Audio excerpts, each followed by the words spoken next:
Welcome to this episode of The Cataract Specialist. Kieren Darcy is a consultant ophthalmologist at Bristol Eye Hospital with a reputation for thoughtful clinical judgment and managing complex anterior segment referrals. Alongside his NHS work, he leads the Vision Care Clinic, an independent clinic based within Nuffield Health Bristol Hospital. Kieren Darcy, thank you very much for joining me. Thank you, Simon, for having me. Kieren, you've built a reputation as someone that colleagues trust with complex cases. How did you feel about your practice rapidly evolving into that tertiary referral role? Um, I guess it's a mixed blessing in the fact that it's very flattering that people do feel they can send me those cases. It's equally academically enjoyable to actually treat those cases because they're quite often very complex, and a whole range of maybe surgical unfortunately misadventure or other complex situations that people have managed to unfortunately the patients developed. But it's very rewarding when you can actually have somebody that classically comes in upset through either being very anxious or through whatever means, to actually then be able to slowly find a treatment plan that can actually then hopefully restore.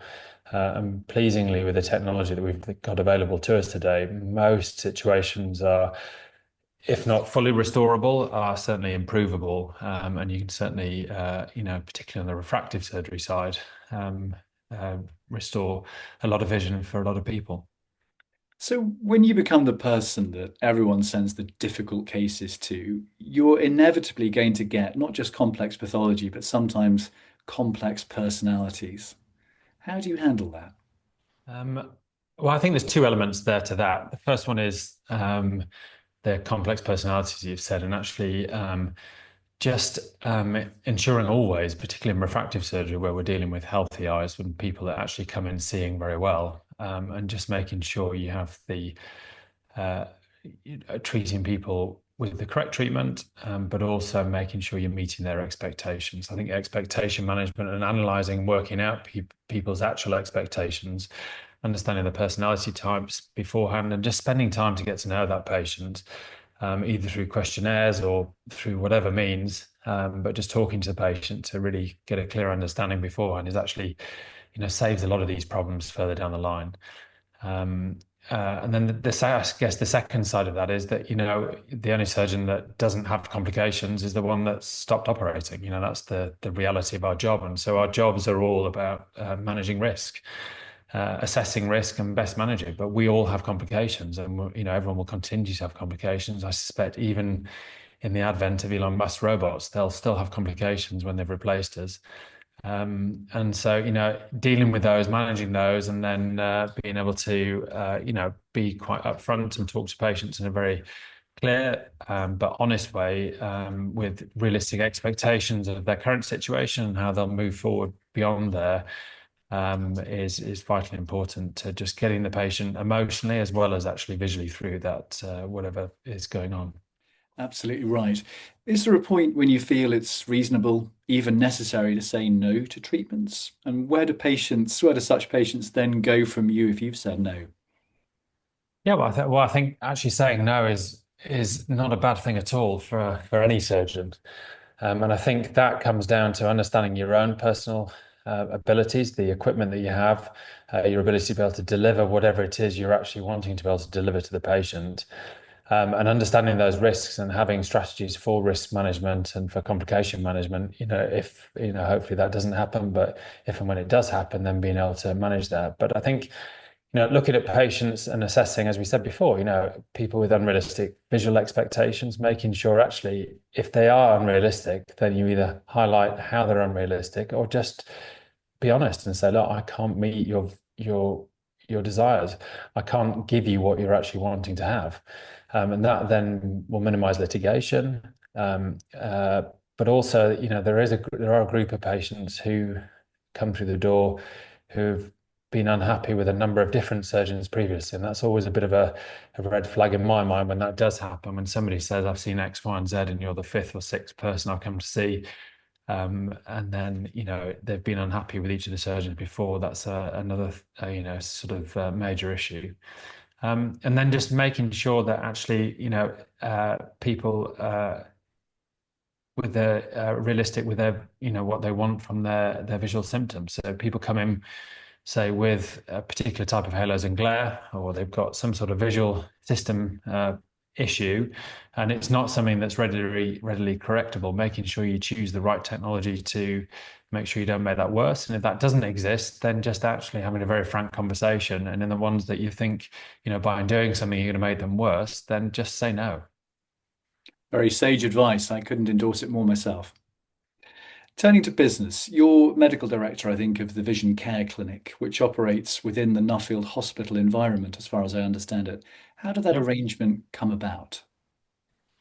It was actually during COVID, to be fair. I was working in a number of different, or trying to start working actually privately, which was quite a challenge actually in Bristol at the time for various different reasons. And to do what I do, which is very equipment heavy, very investment heavy, particularly in the initial outlay of the equipment that you want. None of that existed in any of the private settings, nor in the NHS type setting.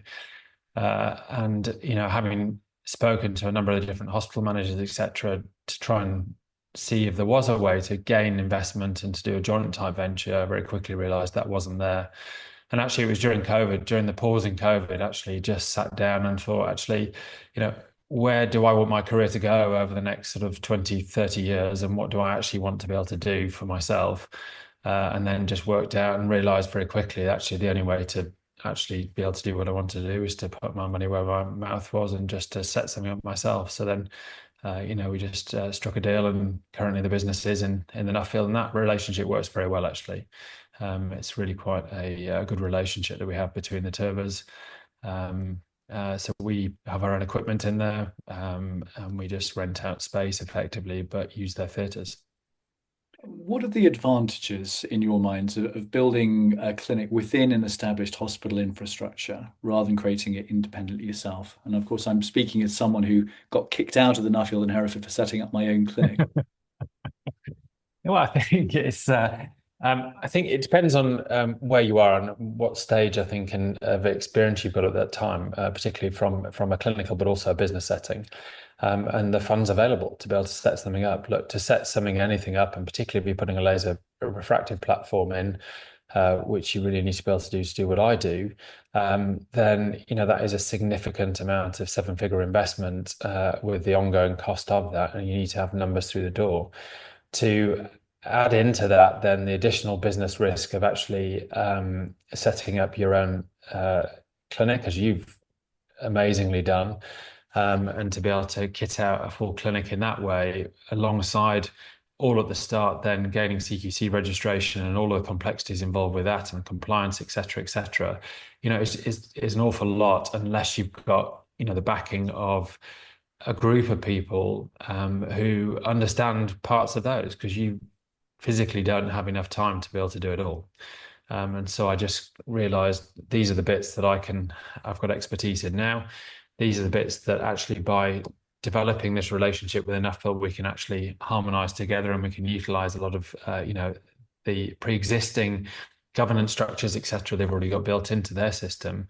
And that's why it worked very well. They didn't want to invest in the equipment that I was willing to invest in. I didn't at that stage, have the knowledge or the expertise of CQC registration or the governance, etc.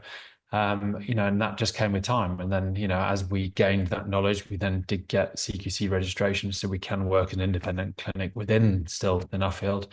But all of this stuff takes time unless you've actually got the expertise in the outset. And how do you decide when a piece of technology is worth investing in? What's your process? It's interesting. I have this conversation a lot with various different people and from various different sizes of ophthalmic businesses. And I think that the reality is that decision-making process actually changes as the business grows. I think one of the things that I used to enjoy saying to people was that, having come from the background of an NHS setting where you can battle for 5 years to try and show a business case to actually buy a piece of equipment, and then you've got to show how you rebuy that piece of equipment 5 years later, even though nothing gets replaced within that time frame. and then you never, get that equipment unless you continue to battle. It suddenly became very enriching for me to be able to just look in the mirror and go, do you want to buy that piece of equipment? Yes, I do. But the reality is that as the business grows, so does the maturity of that statement. And actually, then, showing a return of investment, showing the financial value of actually buying that equipment, showing the value it adds to your patient journey and to your patient outcomes, is equally important, and becomes actually probably, more important in that setting. And so then, as the business grows, these decisions have to evolve as well, with it.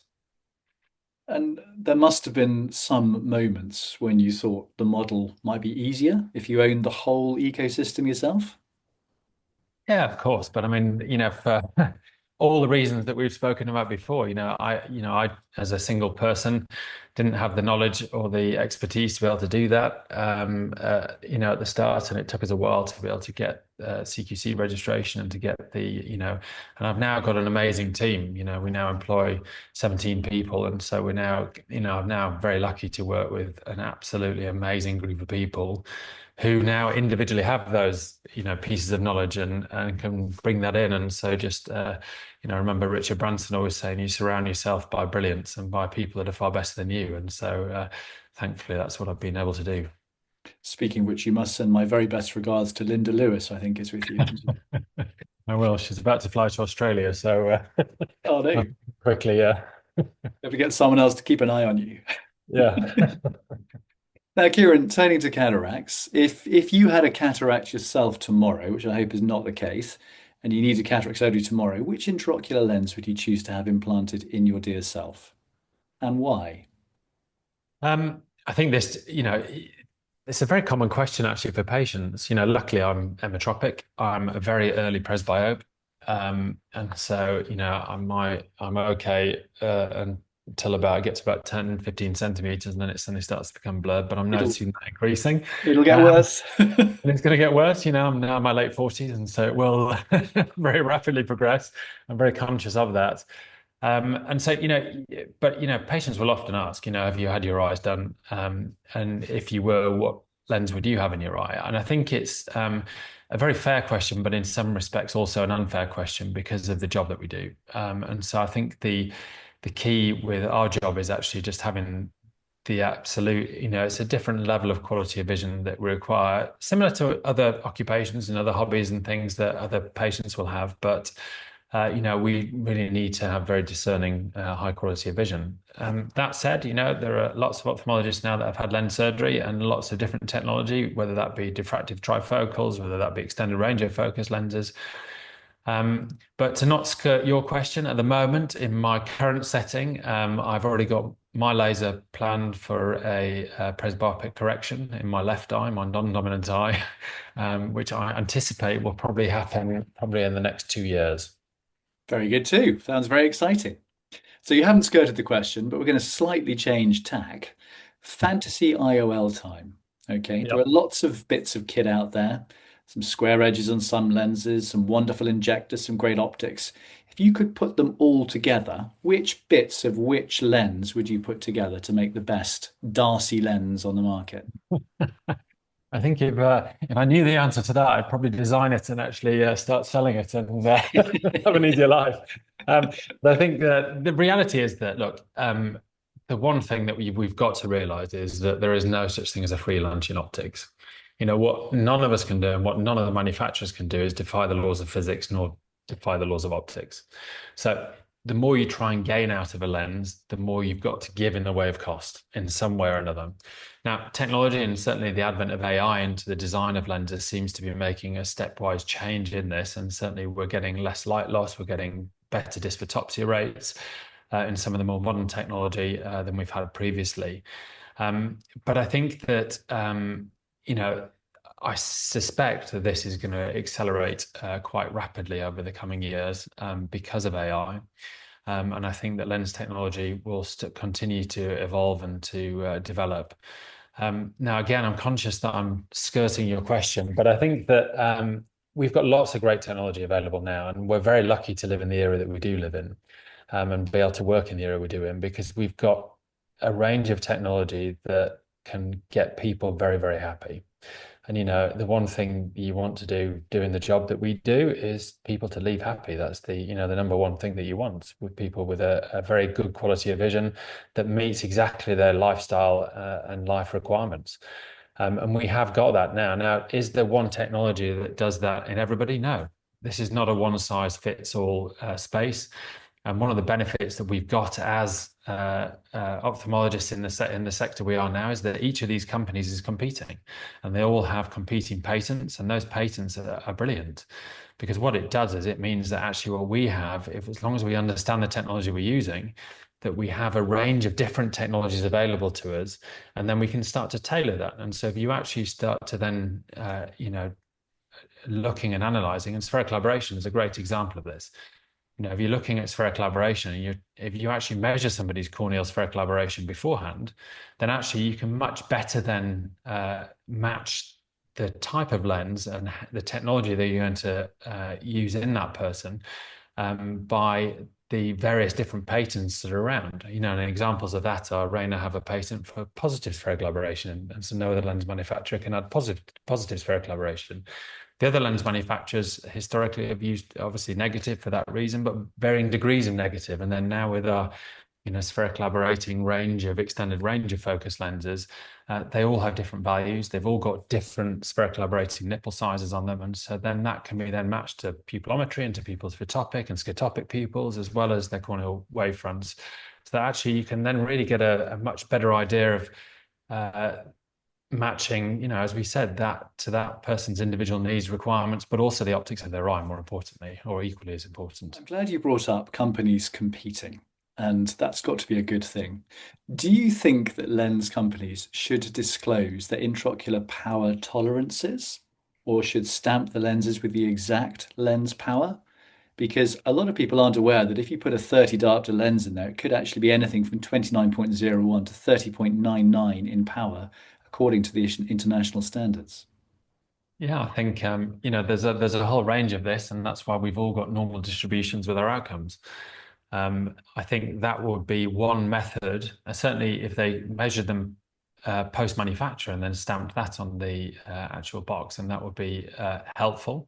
Would it help us out of everything? No, because again, we don't know exactly where that lens is going to sit in the eye, and the effective lens position still is an unknown to us, despite all the AI formulae and everything that we have now. So we will still, what we've got and what we've had over the years, and I did that paper a few years ago that looked at 110,000, I think it was, NHS outcomes, and you could see the normal distribution there of, there was quite a wide-based normal distribution curve from the NHS category at that point. We're far tighter now, and our normal distributions have been coming down, but you still and will always have people in those tails, and that is in part because of what you've just described with the lens technology, but the effective lens position, the inaccuracies of measurement, dry eye not being adequately managed, all these different various things that actually add into that post-operative inaccuracy. It just means that, from our side, we've got to have a method, to accept the fact that all of those risks are there. And we need a method afterwards to be able to go, okay, fine, this is how we're going to deal with it. If and when is the actual operative word there, this does happen to a certain group of patients, but now with laser technology and being able to do laser enhancements, they're highly accurate, very effective, and a great way to then give that final result to patients. So I think, it's having that whole armamentarium of tools in your toolbox to be able to make sure that actually you can deliver what the patient actually came in for. As lens technology improves, obviously the line between RLE and early cataract surgery becomes increasingly blurred. Bad pun, I realise. Do you think that these categories still make sense? Are we eventually going to stop using the term RLE together and just call the whole thing lens surgery? I mean, it is the same thing. And where somebody, where is a line where you call something a cataract? I guess the point is that when it's starting to adversely affect the quality of somebody's vision. But, there are a whole range of measures that we can use to try and assess that. And again, it comes down to personalities, to individual visual needs, et cetera, et cetera. But I think, you're right. Having a refractive error is visually disabling for some patients. And so actually treating that refractive error is, very functionally important to that individual to improve the quality of their life. I think the only thing to add to what you've said there is the fact that, there is a medical legal slight difference in this at the moment in the way that they're classified on a medical legal perspective. And certainly with the refractive surgery working group in the UK, there's a slight difference there in sort of your training expectations and requirements and the way that you're, consenting patients, etc. But actually, what those guidelines have actually managed to do is just to hopefully raise the bar for everybody. So actually, we should be raising the bar for every cataract patient as well. We should be having these conversations with every patient that comes through the door that's having lens surgery. So do I think those lines are very blurred? I think they're often exceedingly blurred, yes. And are they relevant? Probably only from a medical legal perspective. Now, Kieren, running a tertiary NHS service, which I understand you are shortly to leave, very sadly, for Bristol, alongside a private clinic must give you a very wide perspective on ophthalmology. Which part of your professional week gives you the greatest satisfaction? Yep, you're right. I'm leaving the NHS very sadly and reluctantly. It was never something that was actually on my professional radar. Actually, I wanted to try and maintain a foot in the door with the NHS because I feel that I still to this day add value there. But there are other areas of life where you need to, and it's more important you add more value, and that's your family. And so actually something has to give at times, and that's exactly what I had to give in my life. But I've been thoroughly enjoyed the years I've spent working in the NHS and the complexity of the cases. Certainly the complexity of the case mix that gets sent to Bristol from the whole region of 7.5 million people that Bristol covers for that tertiary referral service. Some of the eyes you get, you see often were eye-watering when they come through the door for you as the surgeons to work out how to try and fix them. And I'll certainly miss that. But I think that we're very lucky in the fact that actually we've got so many different facets to a corneal and refractive sort of role that actually there are so many places that actually we can gain professional satisfaction from the different facets that we actually do. And the refractive side for me, gives me enormous pleasure. So that's the area I'm concentrating on. And what advice would you give to younger surgeons who are beginning to receive complex referrals? I think my general advice to all younger surgeons, I think probably at the moment, is just get experience.